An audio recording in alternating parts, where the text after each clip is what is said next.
Que a graça de Jesus Cristo possa tocá-la. É um prazer tão grande poder estar aqui mais uma vez para juntos meditarmos na palavra do Senhor. E o que eu convido hoje é para que você abra a sua Bíblia e vamos meditar juntos aqui no Salmo de número 2. Salmo 2, assim diz a palavra do Senhor. Porque se amotinam as nações e os povos tramam em vão. Os reis da terra tomam posição e os governantes conspiram unidos contra o Senhor e contra o seu ungido e dizem: façamos em pedaços as suas correntes, lancemos de nós as suas algemas. Do seu trono nos céus o Senhor põe-se a rir e caçoa deles. Em sua ira os repreende e em seu furor os aterroriza, dizendo: eu mesmo estabeleci o meu rei em Sião, no meu santo monte. Proclamarei o decreto do Senhor. Ele diz: tu és o meu filho e hoje eu te gerei. Pede-me e te darei as nações como herança e os confins da terra como a tua propriedade. Tu as quebrarás como vara de ferro e as despedaçarás como um vaso de barro. Por isso, ó reis, sejam prudentes e aceitem a advertência, autoridades da terra. Adorem o Senhor com temor, exultem com tremor, beijem o Filho para que ele não se ire e vocês não sejam destruídos de repente, pois em um instante acende-se a sua ira. Como são felizes todos os que nele se refugiam. Esse salmo é muito lindo e eu tenho certeza que você já deve ter ouvido essa proclamação. Pede-me e eu te darei as nações como herança, os confins da terra como a tua possessão. Nas conferências de missões, normalmente somos desafiados a termos essa expressão de oração: pede-me e te darei as nações como herança. O interessante é que, para a maioria dos historiadores, esse salmo era lido na posse do rei de Israel. Então, quando o rei estava assumindo o trono, esse salmo era lido. E é bem interessante perceber que a expectativa do salmo é que o próprio governo de Deus vai ser manifestado a toda a terra através da figura do rei de Israel. Então, o rei de Israel, ele não apenas é o representante do povo, a gente olha isso de maneira muito clara, né? O desejo de Deus sempre foi essa questão da representação. Olhe para Adão, que era o representante de toda a humanidade. Posteriormente, Deus levanta Israel como uma nação sacerdotal para ser a representante dele para todas as nações da terra. E agora Deus resume essa representação sacerdotal da nação em uma personagem, uma pessoa, o rei de Israel. Deus espera que o seu esplendor, seu brilho e majestade possam ser vistos por todas as nações através da figura do rei, do governante de Israel. Então, Deus quer expressar o seu governo, Ele quer expressar a sua autoridade.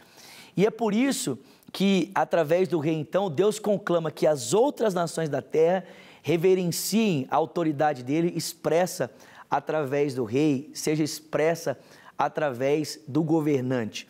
E é claro, toda rebelião em relação à autoridade de Deus expressa no rei tem implicações de juízo, implicações de repreensão. O texto bíblico chega até mesmo a dizer que do seu trono nos céus, o Senhor zomba dos seus adversários que se levantam contra a sua autoridade, contra o rei que ele próprio estabeleceu no trono. E é bem interessante perceber que essa figura de autoridade, Deus se relaciona a ela nesse aspecto de filiação. Deus diz: tu és o meu filho e hoje eu te gerei. Ou seja, essa expressão quer dizer que através do rei, a figura de autoridade, o governo de Deus é expresso para todas as nações da terra. E aí você pode falar assim: ah, Vinícius, tudo bem, mas a gente não vive mais, né, essa teocracia. Aliás, Israel já nem tem mais esse aspecto representativo no projeto de Deus. É claro que está inserido, mas já nem é mais esse sinal de Deus para o mundo como um todo. Mas eu estou dizendo isso aqui para você porque, de alguma maneira, esse salmo se cumpre na pessoa de Jesus Cristo. É o Senhor Jesus que ele possui essa autoridade. É por isso que em Mateus capítulo 28, a gente vê Jesus ascendendo aos céus e dizendo: olha, toda autoridade me foi dada nos céus e na terra. Que autoridade é essa? Não é a autoridade, né? Não é um aspecto de autoridade que o próprio Filho não possuía como Deus eternamente junto do seu Pai. A autoridade que Cristo agora conquista, né, diante da sua morte, é a autoridade, primeiro, de tirar qualquer possibilidade de Satanás ser o nosso acusador em função do nosso pecado. E segundo, é a autoridade de trazer de volta toda a criação para o lugar de onde ela nunca deveria ter saído, esse contexto de reconciliação com Deus. Quando Cristo diz, toda a autoridade me foi dada nos céus e na terra, é que ele está dizendo que por meio dele, através dele, céus e terra novamente estão conectados, estão reconciliados. E ele é esse gerente, é esse regente, é essa autoridade que governa e dirige o curso dos céus, o curso da terra. Ele expressa a totalidade do governo de Deus, da autoridade de Deus. Então, isso aqui, gente, se cumpre propriamente em Jesus. E por que isso é importante para nós? Isso é importante para nós porque nós vivemos em um país injusto. Nós vivemos em um país em que os juros são abusivos. Nós vivemos em um país em que pessoas de classe social baixa não têm acesso aos mesmos privilégios que os da classe econômica elevada. Nós vivemos em um país de uma educação destruída, né? em farelos. Vivemos em um país sem esperança política. Então, é muito importante para nós lembrarmos que a justiça de Deus é expressa ao mundo através do Senhor Jesus Cristo. Nós cristãos não podemos andar desesperados, como aqueles que não têm esperança ou que a esperança se baseia na realidade do governo humano, seja A, seja B, seja C. A gente está se aproximando das eleições e é claro que nós precisamos ter um voto consciente, inteligente, que possa colocar no poder pessoas que nos representem nas suas propostas e valores, mas preste atenção, não se torne um idólatra, né? Não seja uma pessoa que coloca toda a sua expectativa e confiança na ação de um ser humano.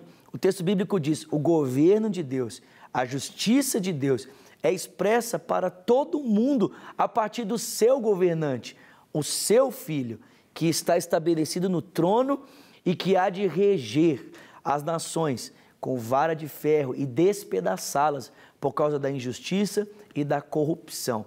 Eu quero desafiar você a renovar a sua esperança nesse dia, na expectativa da volta do Senhor Jesus Cristo e da certeza de que o Senhor estabelece e há de estabelecer sobre nós justiça e retidão, que são as bases do seu trono, ok?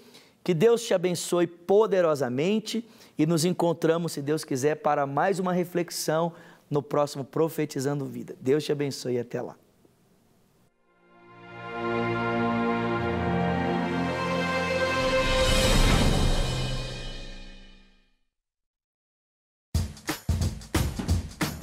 Não quer ficar um segundo por fora da nossa programação? Agora você pode nos acompanhar através das plataformas digitais.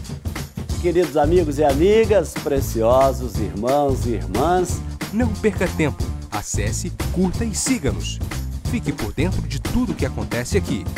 Rede Super, inspirando você.